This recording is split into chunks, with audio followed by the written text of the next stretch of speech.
As Aerys Targaryen's behavior grew more and more erratic, the task of ruling the Seven Kingdoms fell to me, Tywin Lannister.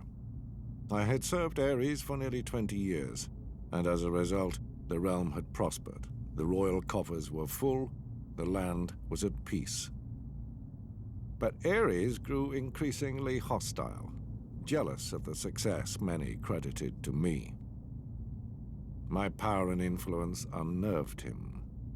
The captain of my personal guard, Sir Ilyn Payne, was once overheard making offhand comments regarding who was the true ruler of Westeros. When the king was given this information, he had Ilyn Payne's tongue ripped out with hot pincers. It was my desire to unite the houses of Lannister and Targaryen through marriage. My daughter Cersei would marry Aerys' eldest son, Prince Rhaegar. Such a union made perfect sense for all parties.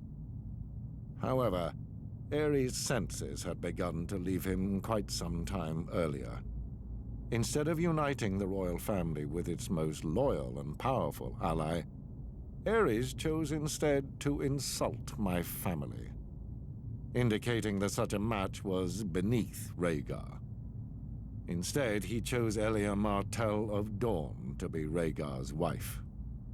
As if to rub salt in my wounds, Aerys appointed Jaime, my son, to the King's Guard.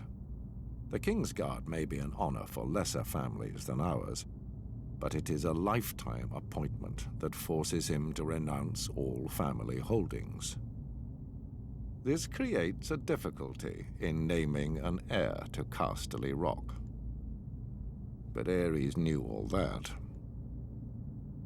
I had grown tired of the king's constant provocation. Thus, I resigned my post as Aerys' hand and returned to Casterly Rock with my considerable forces.